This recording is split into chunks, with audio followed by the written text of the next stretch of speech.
The girl's hands trembled as the poker chips clattered across the green felt table.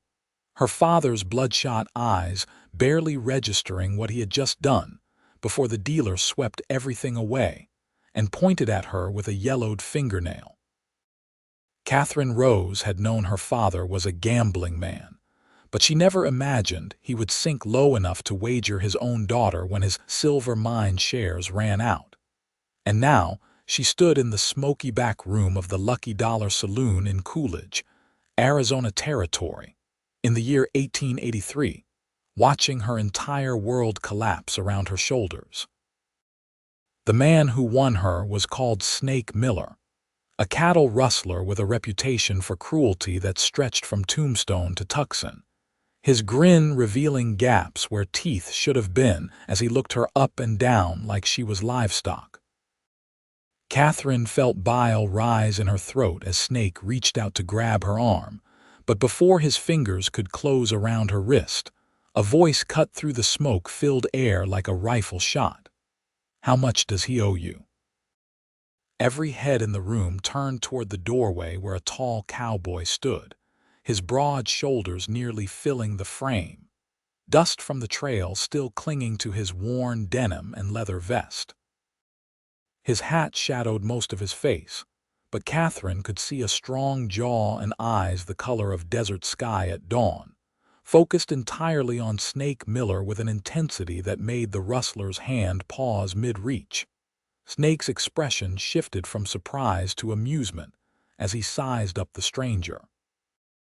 "Well now, this is a private game, friend. The girl's mine fair and square." "I asked how much," the cowboy repeated, his voice steady and calm, though something in his tone suggested he would not ask a third time.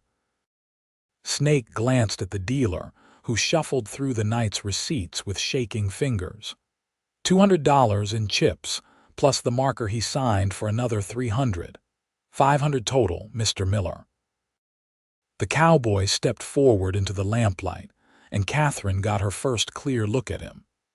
He was younger than she had initially thought, probably around 26 or 27, with sun-bronzed skin and dark hair that curled slightly at his collar. A scar ran along his left cheekbone, giving him a dangerous edge, but his eyes held a warmth that seemed at odds with everything else in this terrible room. "I will pay the debt," he said, reaching into his vest pocket and pulling out a leather pouch that clinked heavily with coins. $500 to clear what he owes. Snake Miller stood up slowly, his chair scraping against the wooden floor. "Now hold on just a minute. The girl was part of the pot, same as the money. I won her legal." "There's nothing legal about wagering a human being," the cowboy said, his hand moving almost imperceptibly closer to the revolver at his hip. "You got a problem with honest money instead of dishonest goods." The room fell silent except for the tinkling of a piano in the main saloon beyond the door. Katherine held her breath, knowing that men had died over far less in this territory. Snake Miller was fast with a gun and had killed at least 3 men in fair fights, not counting the ones that were not so fair. But the cowboy did not seem concerned, standing relaxed yet ready, like a coiled spring. Finally, Snake laughed, though it sounded forced. "You know what, stranger? She's probably more trouble than she's worth anyway. 500, and her old man's debt is settled." The cowboy counted out the money with deliberate care, stacking gold coins and silver dollars on the table until the full amount gleamed in the lamplight.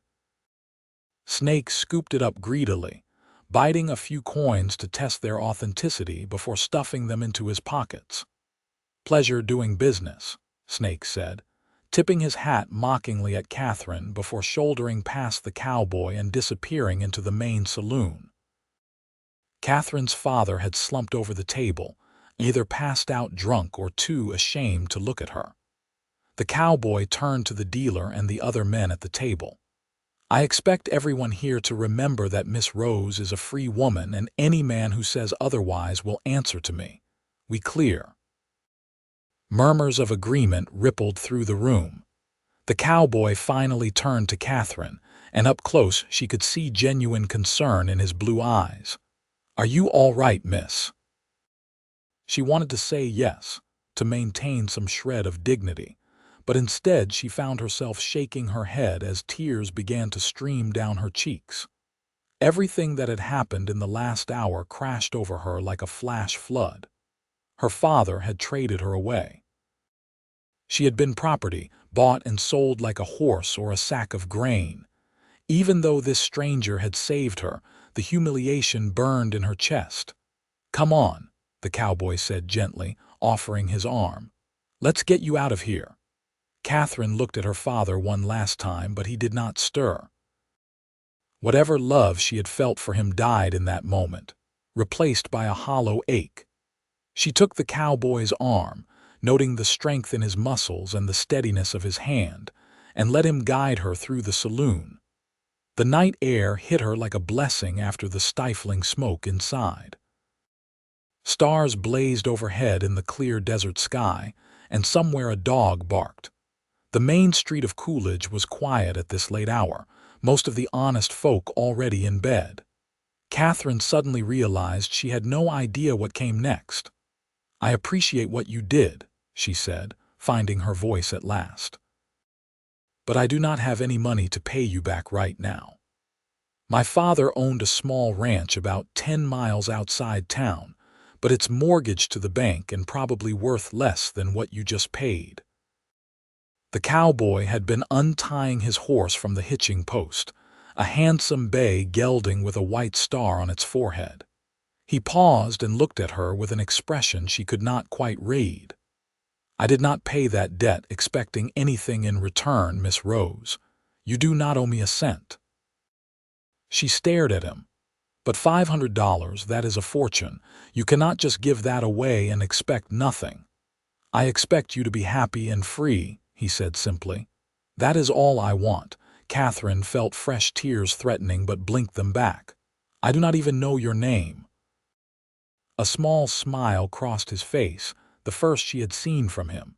It transformed his features, softening the hard edges the frontier life had carved into him. "Isaac Morrison. Most folks call me Isaac." "Well, Mr. Morrison, I truly do not know what to say except thank you. You saved my life tonight." "Isaac is fine," he said, "and you are welcome. Do you have somewhere safe to stay? Family besides your father?" The question made Katherine's heart sink.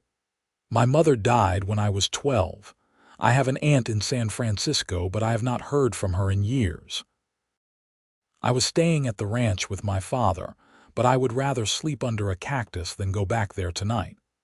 Isaac considered this, absently stroking his horse's neck.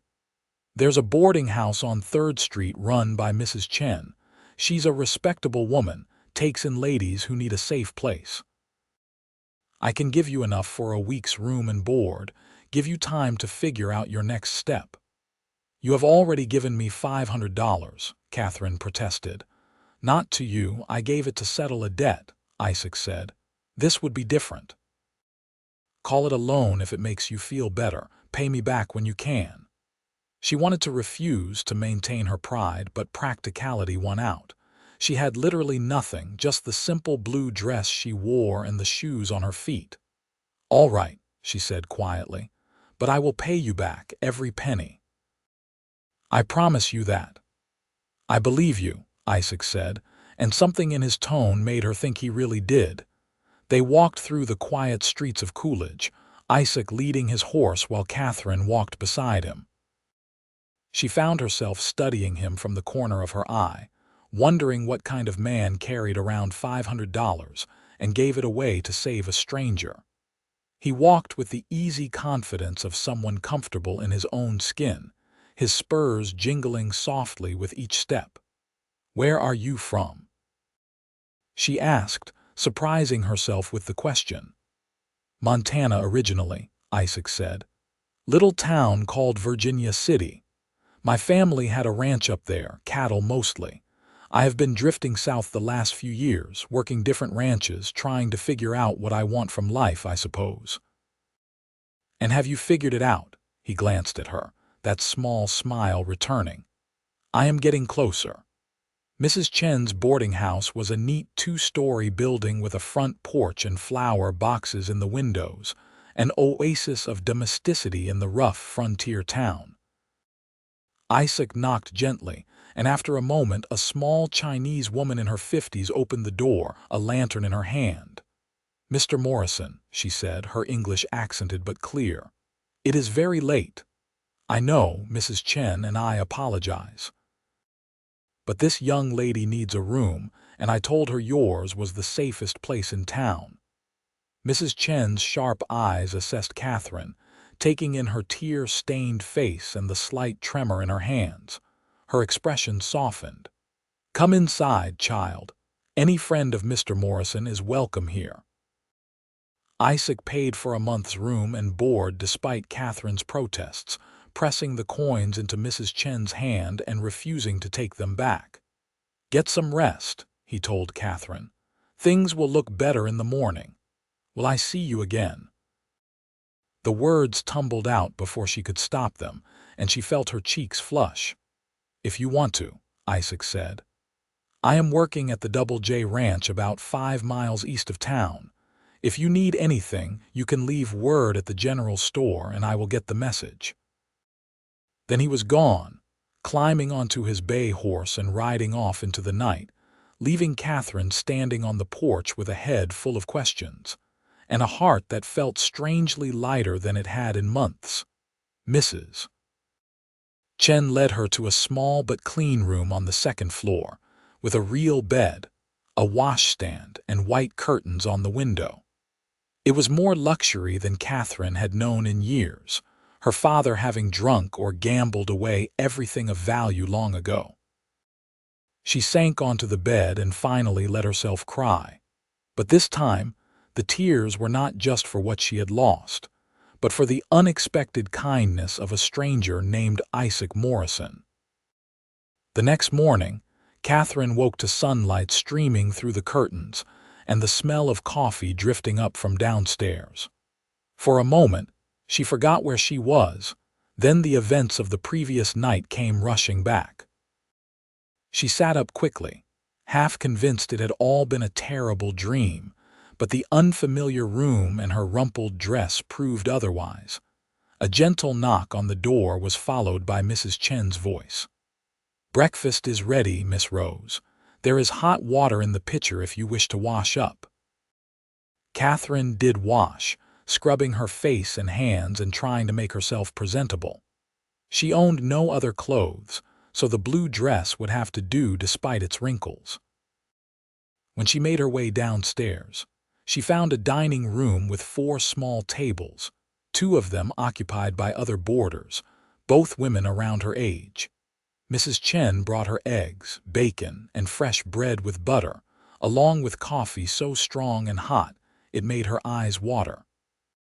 Katherine could not remember the last time she had eaten a proper meal. She tried not to devour it too quickly, aware of the other women glancing at her curiously.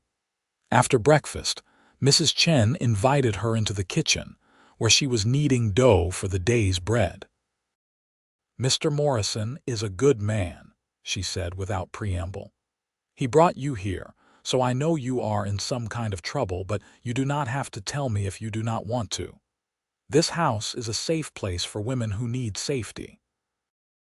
"My father gambled me away in a poker game," Katherine heard herself say. "Isaac paid my father's debt and brought me here." Mrs. Chen's hand stilled on the dough. "Your father is William Rose, the one who owned the Silver Creek Ranch. You know him. I know of him. Everyone in Coolidge knows of him. He used to be a good man before his wife died. The grief and the drinking changed him."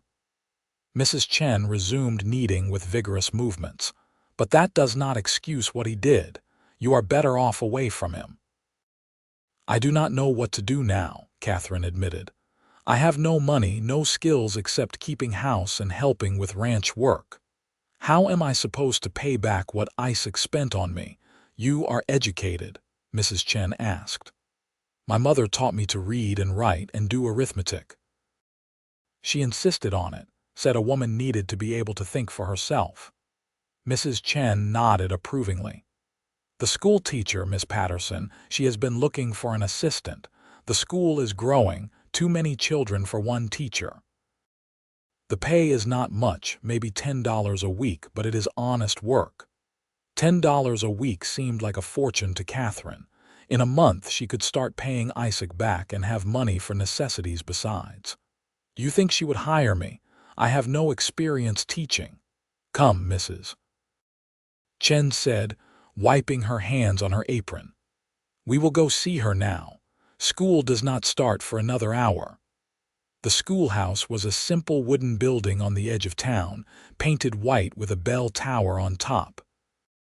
Inside, a woman in her 40s was writing arithmetic problems on a blackboard, her brown hair pulled back in a sensible bun.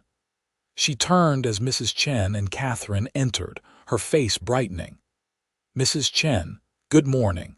What brings you here? Good morning, Miss Patterson. This is Miss Katherine Rose. She is looking for work, and I remembered you needed help with the children. Miss Patterson's eyes swept over Catherine, taking in her youth and obvious nervousness. Have you any teaching experience, Miss Rose? No, madam, Catherine admitted. But my mother educated me well, and I am willing to learn. I need work, honest work, and I promise I will do my very best. Something in her voice must have conveyed her desperation, because Miss Patterson's expression softened. Can you read from this? She handed Catherine a well-worn copy of McGuffey's Reader. Catherine read a passage about honesty and hard work, her voice steady despite her racing heart. When she finished, Miss Patterson nodded. Your reading is excellent. Can you write?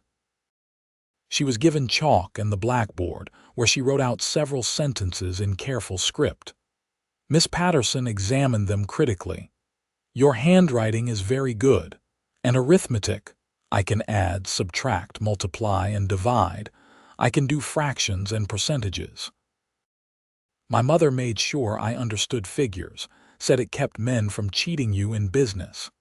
A smile flickered across Miss Patterson's face. Your mother sounds like she was a wise woman. Very well, Miss Rose. I can offer you $10 a week to help with the younger children, teaching them their letters and numbers. You would work Monday through Friday, 8 in the morning until 3 in the afternoon.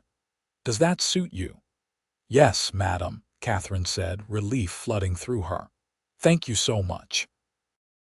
You will not regret this. I certainly hope not. Can you start tomorrow? Catherine agreed enthusiastically, and as she walked back to the boarding house with Mrs. Chen, she felt something she had not experienced in a long time: hope. She had a safe place to live, the promise of honest work, and the memory of kind blue eyes and a quiet voice saying he wanted nothing but her happiness. The days settled into a routine. Catherine threw herself into her work at the schoolhouse, discovering that she loved teaching the little ones their abcs and watching their faces light up when they successfully completed a sum. The children adored her, and Miss Patterson praised her patience and creativity. For the first time in years, Catherine felt useful and valued. In the evenings, she helped Mrs. Chen around the boarding house, refusing to simply accept charity. She learned to cook Chinese dishes alongside American fare, mended linens, and tended the small garden out back. The other boarders became friends. Sarah, a young widow working as a seamstress, and Elizabeth, who played piano at the church on Sundays. But through it all, Catherine found her thoughts returning to Isaac Morrison. She had not seen him since that first night, though she had composed and discarded a dozen mental letters thanking him properly. Pride and uncertainty warred within her. What did you say to a man who had saved you from a fate worse than death and asked for nothing in return? 3 weeks after that fateful night, Catherine was walking back from the schoolhouse when she saw a familiar bay horse tied outside the general store. Her heart kicked against her ribs. and she had to force herself to keep walking at a normal pace instead of running. She reached the store just as Isaac emerged carrying supplies. He stopped short when he saw her, and a smile spread across his face that made her stomach flutter. "Miss Rose, Katherine, it is good to see you." "Mr. Morrison," she said, then caught herself. "Isaac. I have been hoping to run into you. I wanted to thank you properly for everything you did." "I told you no thanks necessary, but I am glad to see you looking well. Mrs. Chen treating you right." "Mrs. Chen is wonderful, and I have a job now teaching at the school. I have been saving my wages and I wanted to start paying you back." Isaac shook his head.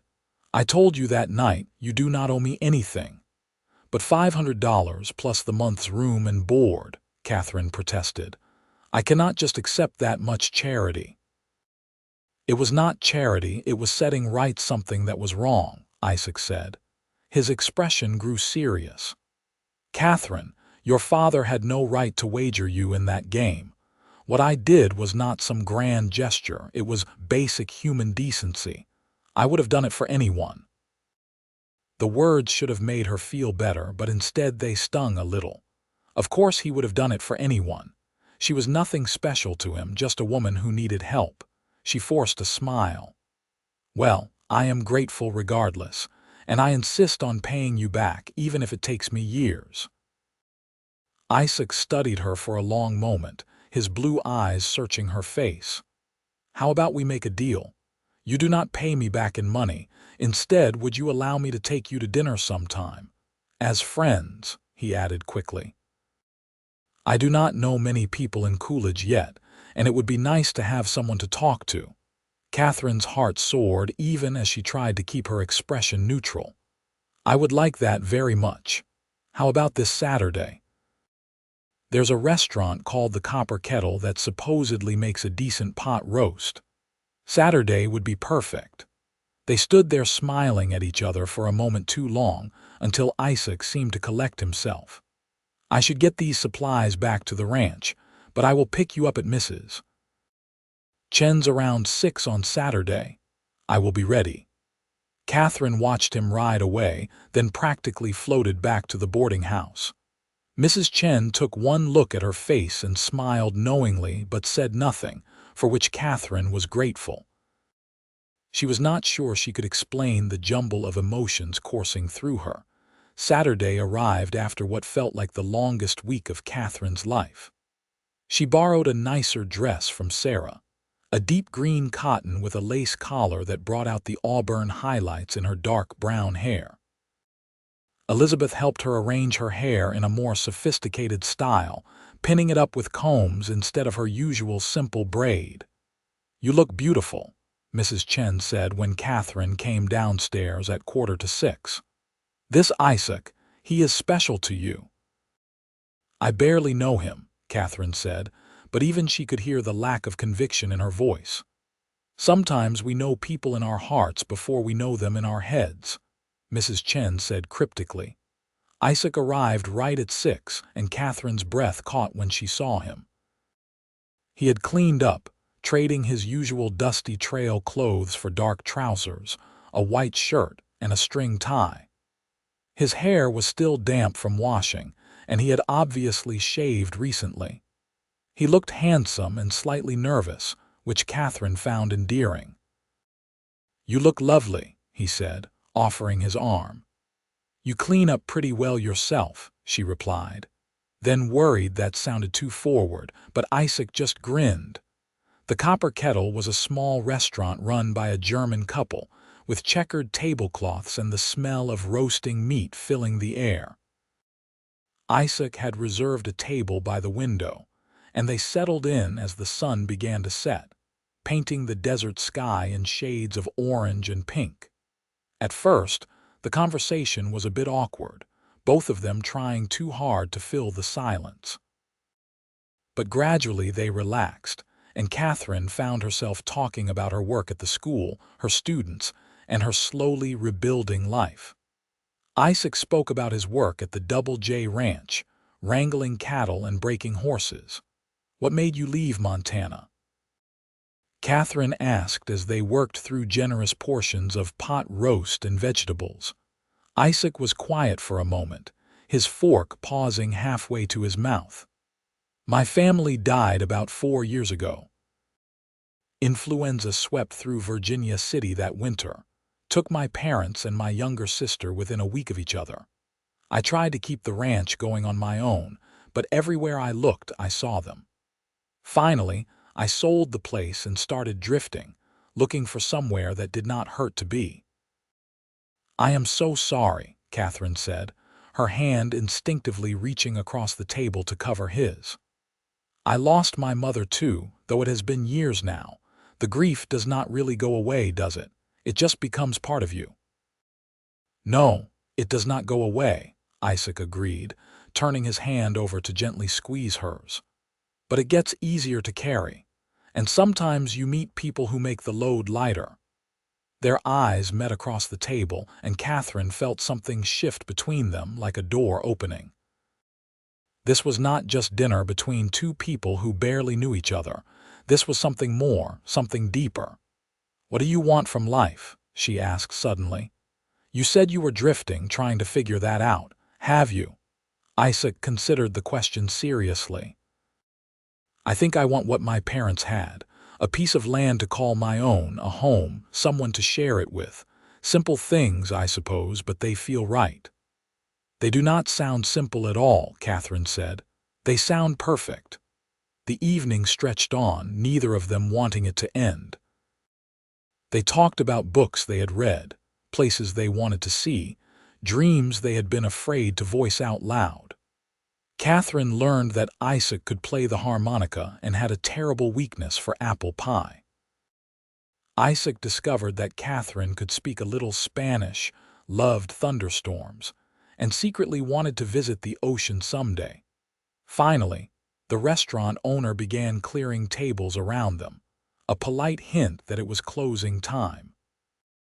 Isaac paid the bill despite Katherine's protests and walked her back to the boarding house under a sky filled with stars. At the front door they paused, neither wanting to say goodbye. "I had a wonderful time tonight," Katherine said. "Thank you for dinner." "I did too." "Would you like to do this again? Maybe next Saturday?" "I would love that." Isaac reached out and gently tucked a loose strand of hair behind her ear, his fingers lingering for just a moment against her cheek. "Good night, Katherine." "Good night, Isaac." She watched him walk away, then floated into the house where Mrs. Chen was waiting with tea and a knowing smile. The next weeks fell into a pattern of work, friendship, and slowly deepening romance. Isaac came to town every Saturday to take Katherine to dinner or for walks along the creek that gave her father's ranch its name. They talked about everything and nothing, learning each other's stories, hopes, and fears. Katherine discovered that Isaac was unfailingly kind, but could be stubborn as a mule when he thought he was right. He had a dry sense of humor that caught her off guard and made her laugh in the middle of serious conversations. He was gentle with animals and children, patient with ignorance but intolerant of cruelty. Isaac learned that Katherine was smarter than she gave herself credit for, with a quick wit and a talent for seeing through pretense. She was generous to a fault, often spending her carefully saved wages on supplies for her students whose families could not afford them. She sang when she thought no one was listening, and she had nightmares sometimes about that night in the Lucky Dollar Saloon. They did not speak of love, both too cautious and scarred to risk such vulnerable words. But it was there in the way Isaac's face lit up when he saw her, in how Katherine saved little stories from her week to share with him, in the comfortable silences that stretched between them as they sat by the creek watching the water flow past. 2 months after that first dinner, Katherine was walking to the schoolhouse when she saw her father stumbling down the main street, clearly drunk even though it was barely 9 in the morning. She tried to turn away to avoid him, but he spotted her. "Katherine," he called, his voice slurred. "Katherine, please, I need to talk to you." Every instinct told her to keep walking, but something made her stop. Up close, William Rose looked like a ghost of the man he had once been. His clothes were filthy, his eyes bloodshot, his hands shaking. "What do you want?" she asked coldly. "I am sorry," he said, and to her shock, tears began running down his weathered cheeks. "I am so sorry for what I did. I was drunk and desperate, and I thought I could win it back, thought I could make everything right again. But I know there is no excuse. I traded away my own daughter like she was nothing, and I will never forgive myself." Katherine felt her throat tighten but refused to cry. "You are right. There is no excuse. You are my father. You were supposed to protect me, and instead you sold me to a man like Snake Miller. Do you have any idea what would have happened to me if Isaac had not been there?" William flinched as if she had struck him. "I know. God help me, I know. I do not deserve your forgiveness, but I wanted you to know that I am sorry, and that I am leaving Coolidge. The bank took the ranch last week, so there is nothing keeping me here.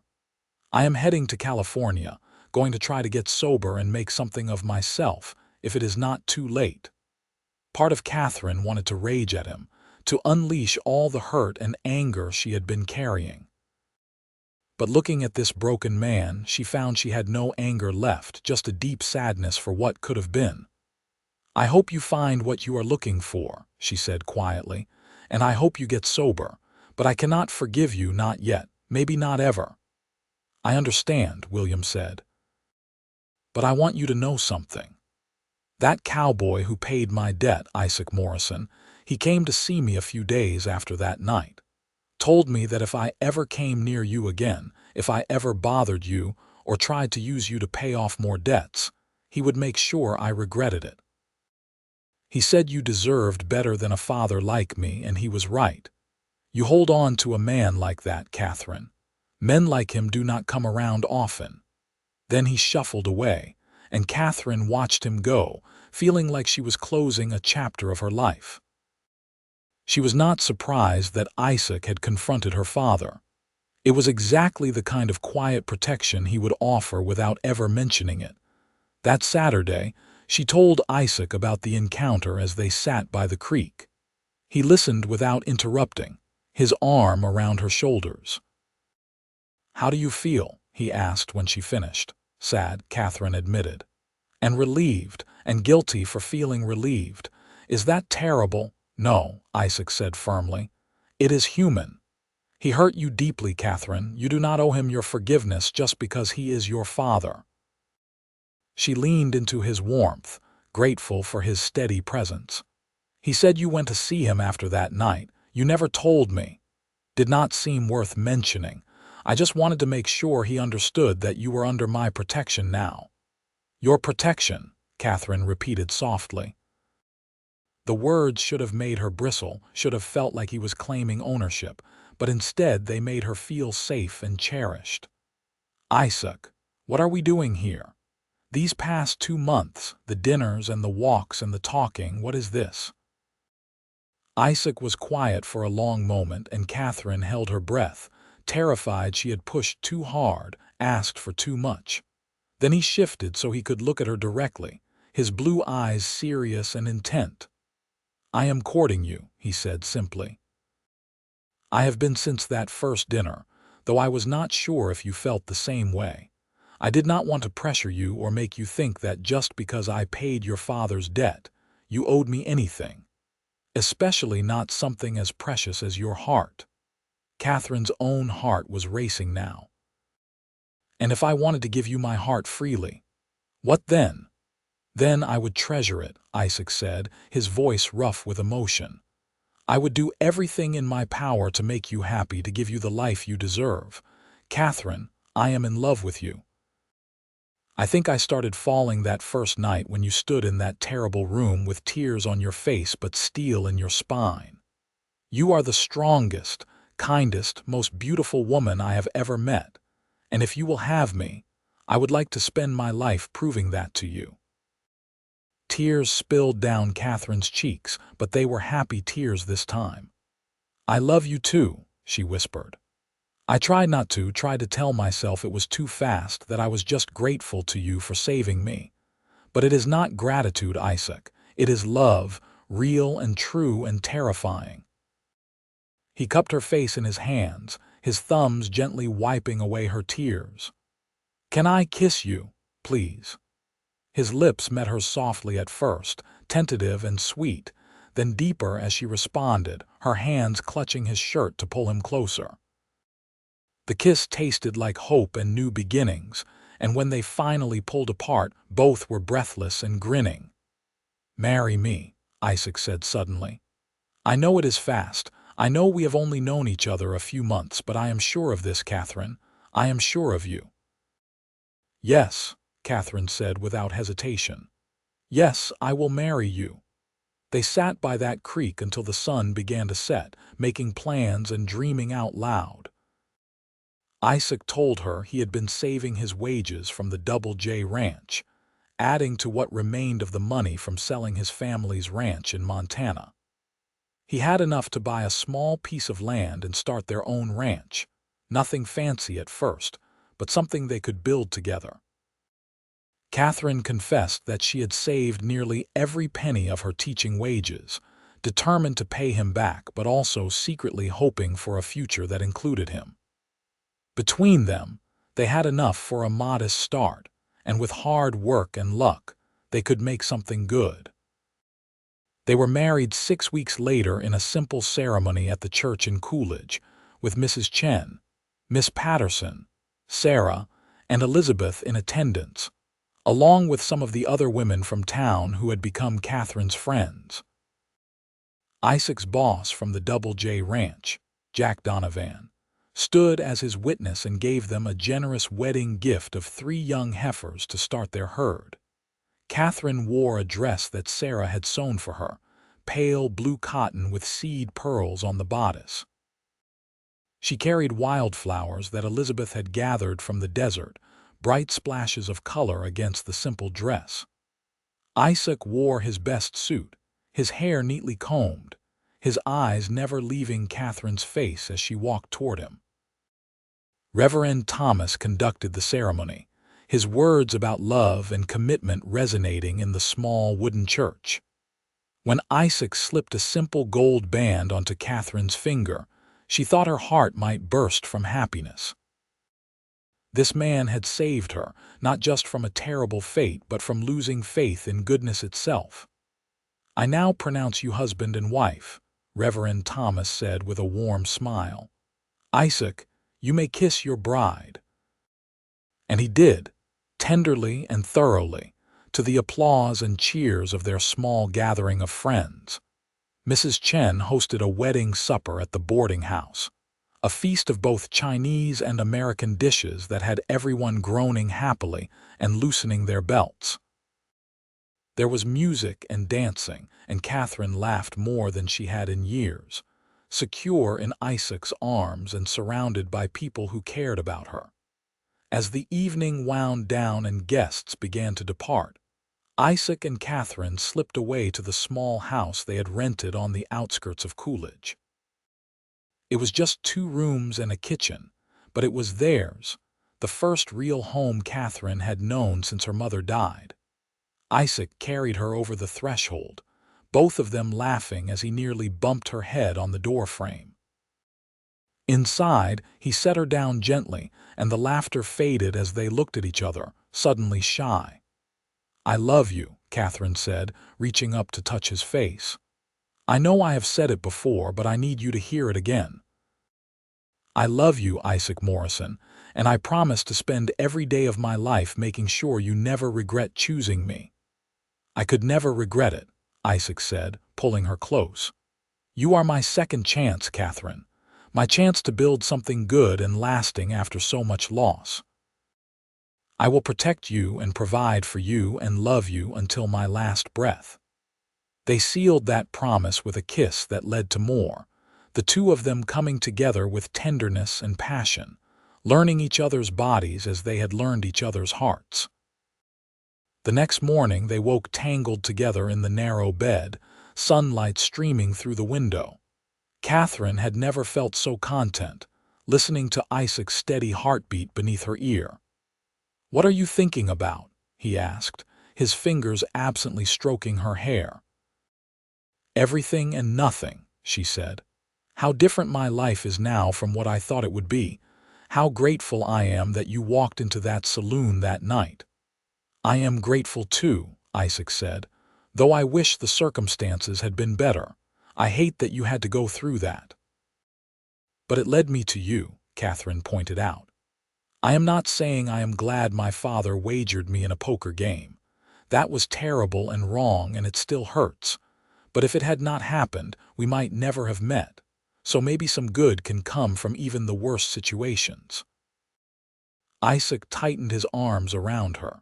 "You are far wiser than I am." They spent the next few weeks settling into married life while Isaac continued working at the Double J Ranch and Katherine taught at the school. Every spare penny went into their savings, their dream of owning their own land growing closer to reality with each passing week. In the evenings, they would sit on their small porch and talk about what their ranch would look like. Isaac wanted to focus on cattle and horses, breeding quality stock that would be known throughout the territory. Katherine wanted a big garden and chickens, maybe some goats for milk and cheese. They both wanted children eventually, a house full of them to fill the home they would build with love and laughter. 4 months after their wedding, Jack Donovan pulled Isaac aside after a long day of mending fences. "I hear you are looking to buy land and start your own place," he said, his weathered face creased in thought. "Yes, sir," Isaac said, "saving up for it. I own a section about 15 miles north of here, near the Verd River. Got good water and grass, some trees for shade. I bought it years ago thinking I would expand, but I am getting too old to manage more than I already have. I would be willing to sell it to you for a fair price, and I will even throw in 10 head of cattle to get you started. Call it a wedding present." Isaac could barely believe what he was hearing. Land near the Verd River was prime territory, worth more than he and Katherine had saved. "Mr. Donovan, I appreciate the offer, but I do not think we can afford prime river land." "Who said anything about prime prices?" Jack said gruffly. "You are a good worker, Isaac, and you have been dealt a rough hand in life. I like you and that pretty wife of yours. Consider it an investment in good neighbors. You build your ranch, raise some fine cattle and children, and we all benefit." They negotiated a price that was more than fair, and Isaac rode home that evening barely able to contain his excitement. Katherine was making dinner when he burst through the door and swept her up in his arms, spinning her around. "We have our land," he said, setting her down and kissing her soundly. "Jack Donovan is selling us a section near the Verd River, and Katherine, it is perfect. Water, grass, everything we need." Katherine's eyes filled with happy tears. "Truly, we can really start our ranch. We can really start our ranch." They moved to their land in the spring of 1884, living at first in a tent while Isaac built them a cabin. Katherine helped when she could, fetching and carrying, preparing meals, and learning how to handle the cattle Jack had given them. It was hard work, the kind that left them both exhausted and sunburned, but they had never been happier. The cabin grew slowly but steadily, Isaac's skilled hands shaping logs and boards into walls and roof. By summer, they had 4 rooms, a real floor and glass windows that Katherine had insisted on. It was not fancy, but it was sturdy and weatherproof, and it was theirs. Katherine reluctantly gave up her teaching position, the ranch being too far from Coolidge for a daily commute. She missed the children and Miss Patterson, but she found new purpose in building their home and learning the skills of ranching. She proved surprisingly good with horses, her patience and gentle voice earning their trust. Their nearest neighbors were the Harpers, a family with 6 children ranging from 5 to 16. Martha Harper and Katherine became fast friends, and the Harper children were delighted to have Katherine help them with their reading and writing in exchange for Martha teaching Katherine how to make soap and cure meat. Isaac hired on 2 ranch hands, young men named Tom and Billy, who worked hard and kept respectful. The cattle herd grew as calves were born healthy and strong. They bought more stock with their profits, carefully selecting breeding animals that would improve their herd. By their first anniversary, the Morrison Ranch was well established, with a growing reputation for quality stock. Isaac had proven himself a shrewd businessman as well as a skilled rancher, making deals that benefited everyone involved.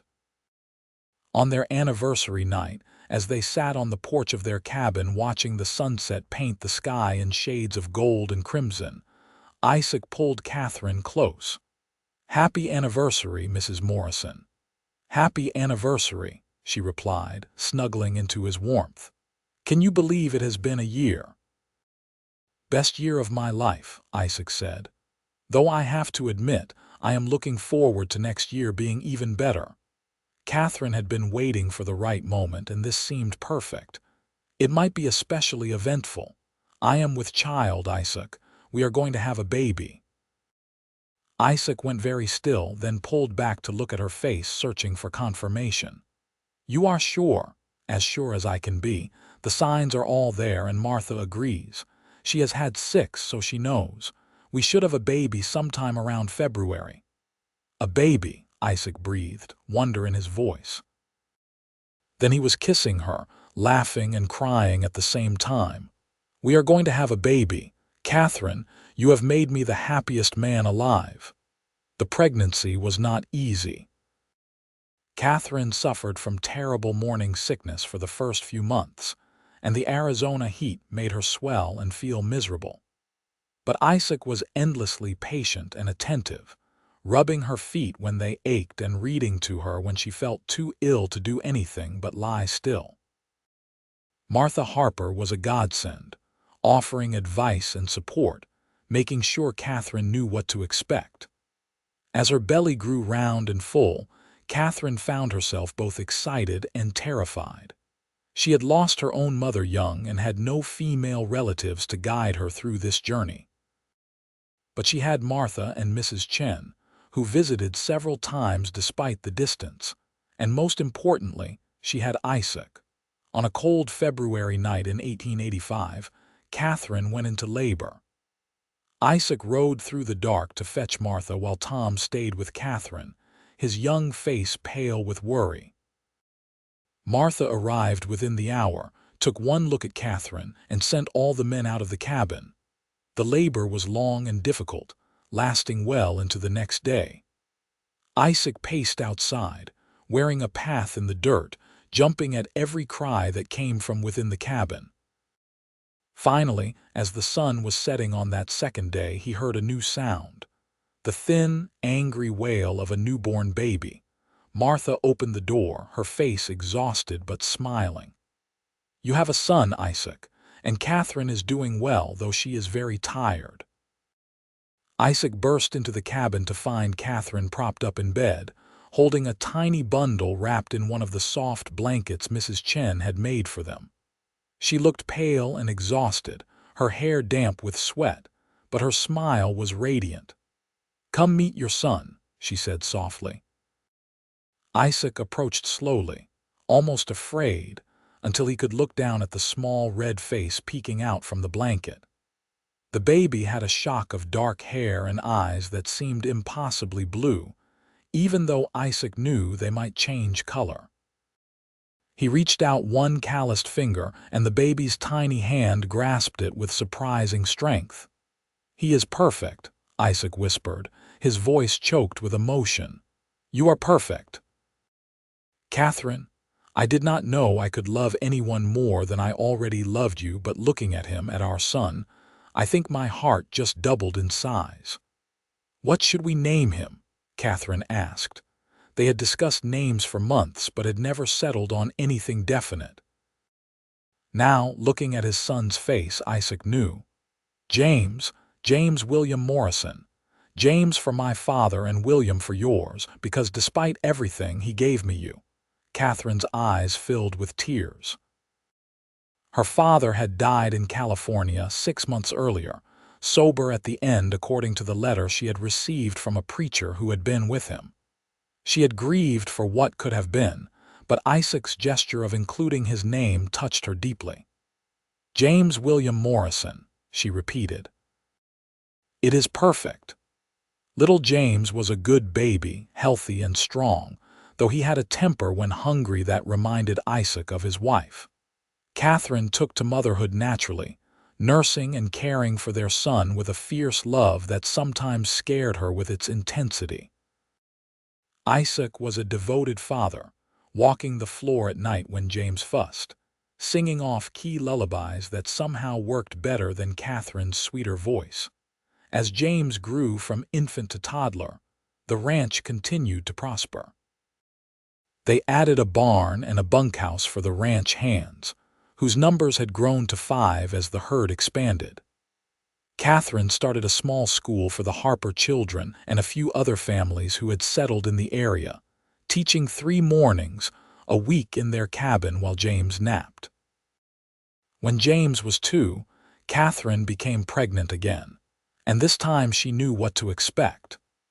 The pregnancy was easier, and in the spring of 1887 they welcomed a daughter they named Rose Margaret, Rose for Katherine's middle name and Margaret for Isaac's mother.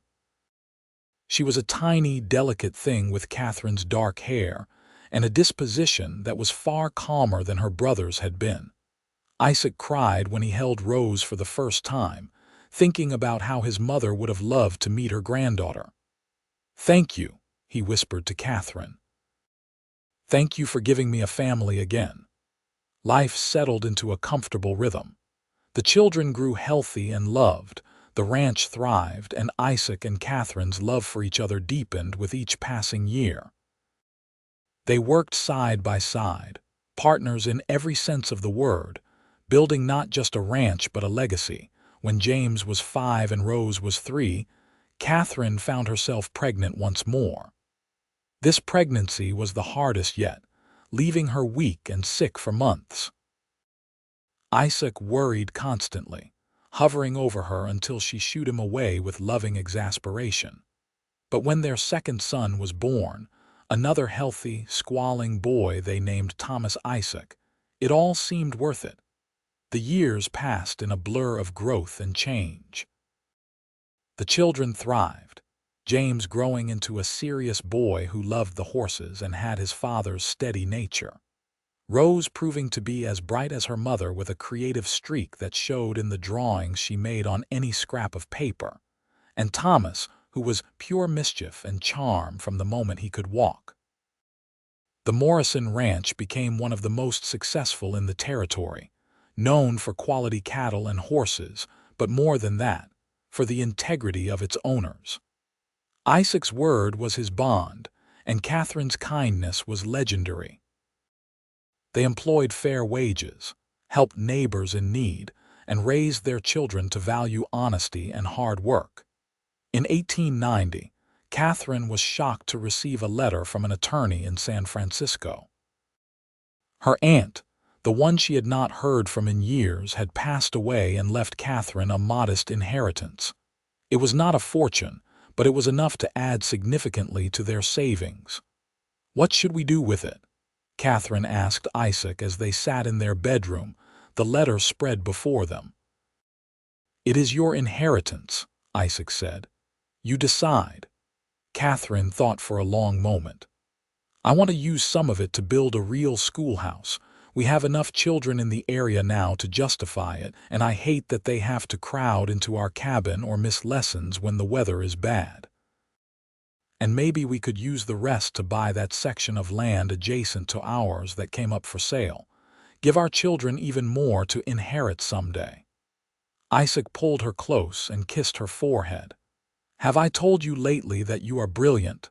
"Not since this morning," Katherine teased. They built the schoolhouse and bought the land, and the Morrison Ranch continued to grow.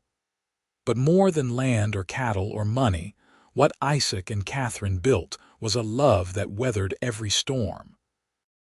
There were hard times, years when drought made water scarce and prices fell, seasons when illness swept through the territory, and they held their breath waiting to see if their children would be spared. Through it all, they held fast to each other and the family they had created. Isaac never forgot that night in the Lucky Dollar Saloon, never took for granted the gift he had been given when Katherine agreed to be his wife. And Katherine never forgot the man who had paid $500 for nothing more than her happiness, and then spent every day since trying to ensure it. One evening, 20 years after that fateful night, Isaac and Katherine sat on the porch of their much-expanded ranch house, watching the sunset. Their children were grown now. James, at 20, was engaged to a sweet girl from Prescott and was running much of the ranch's day-to-day operations.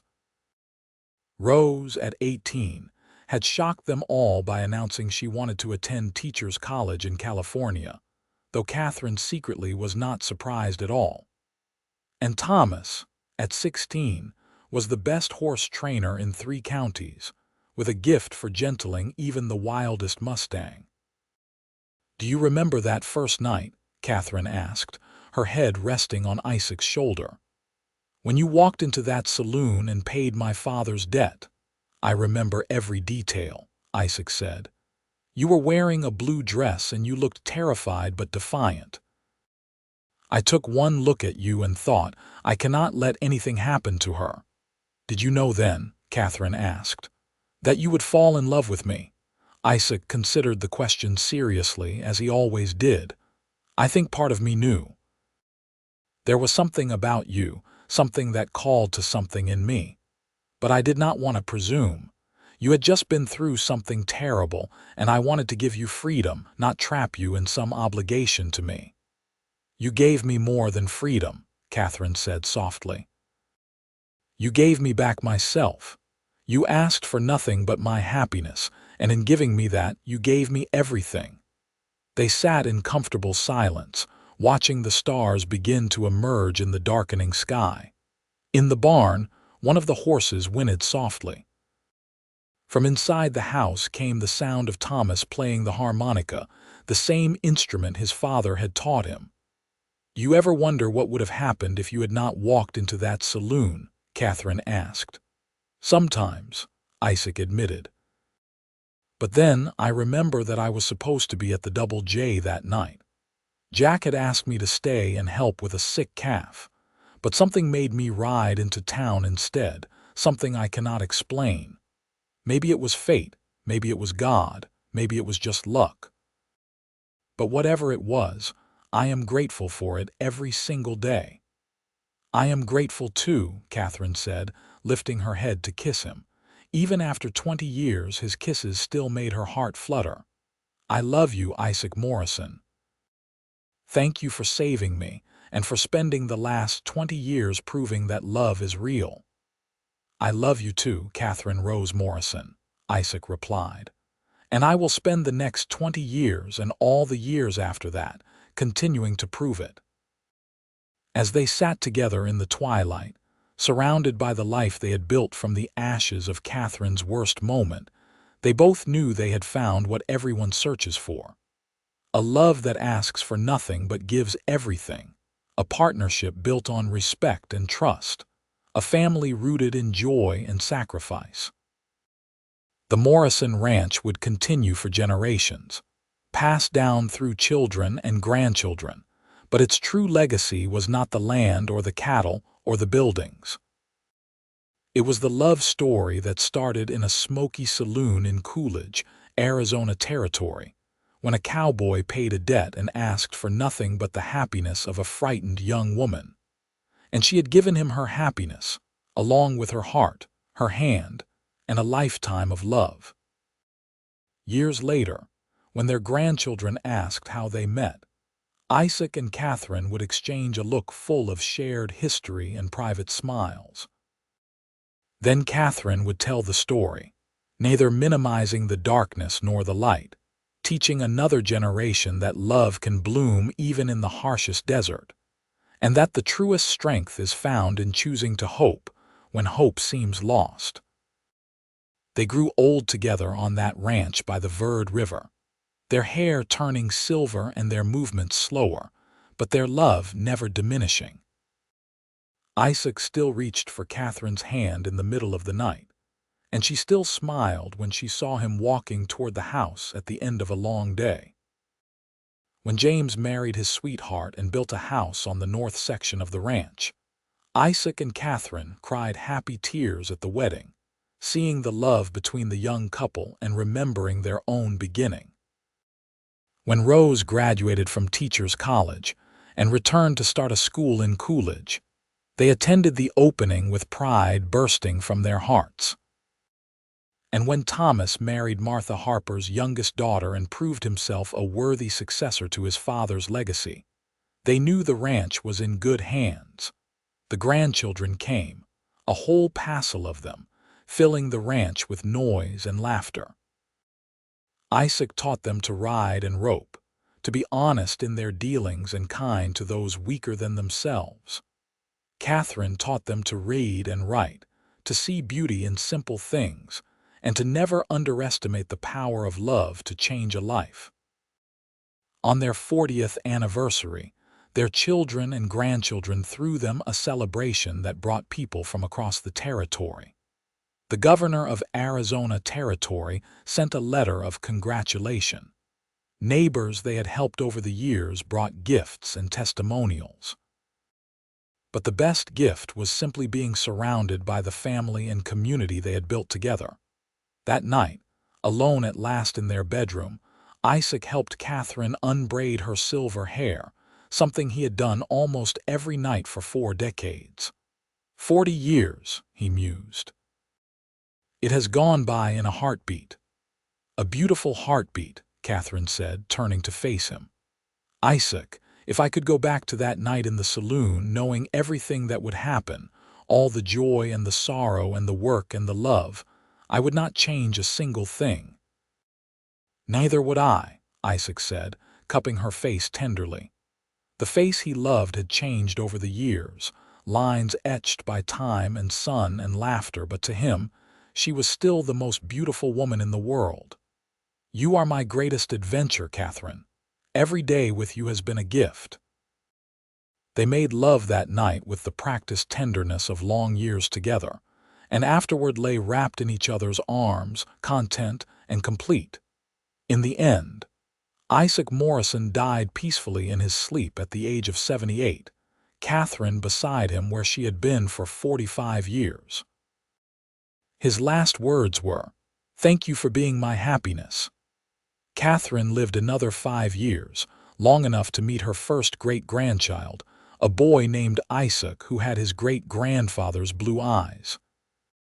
She spent those years writing down the story of her life with Isaac, wanting future generations to know that love was not just the stuff of fairy tales, but something real and worth fighting for.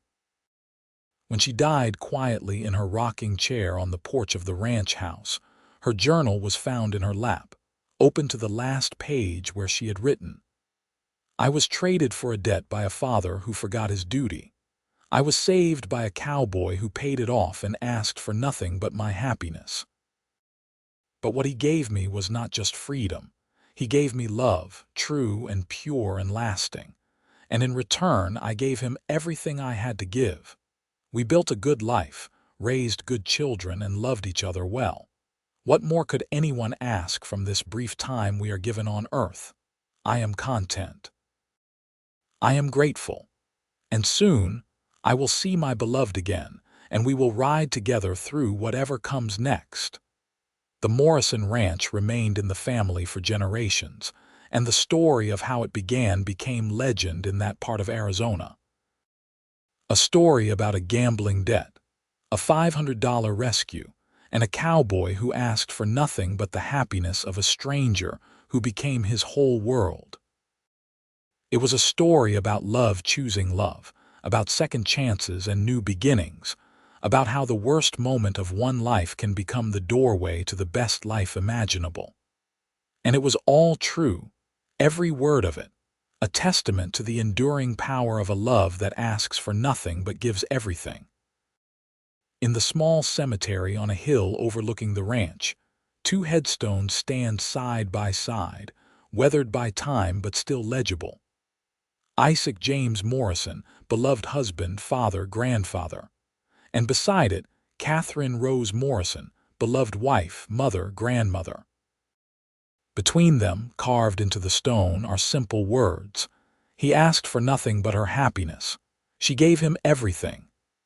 And in giving everything, she received everything in return. A love story for the ages, born in the Wild West, tested by hardship and proven true by time. The kind of love that does not just exist in stories, but that builds families, communities, and legacies that echo through the generations.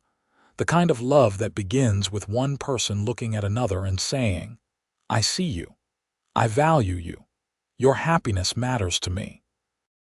And then spending a lifetime proving those words true. That was the legacy of Isaac and Katherine Morrison. Not just the ranch or the wealth, or the children and grandchildren who carried their blood and their name, but the example of what love could be when it was given freely, honored faithfully, and cherished completely. Their story ended as all stories must, but the love they built continued, passed down like a precious heirloom through the generations that followed. And sometimes, on quiet evenings when the sun sets over the Verde River and paints the Arizona sky in shades of gold and crimson, those who know the story swear they can see two figures sitting on the porch of the old ranch house, hands entwined, heads together, still writing their love story on the wind.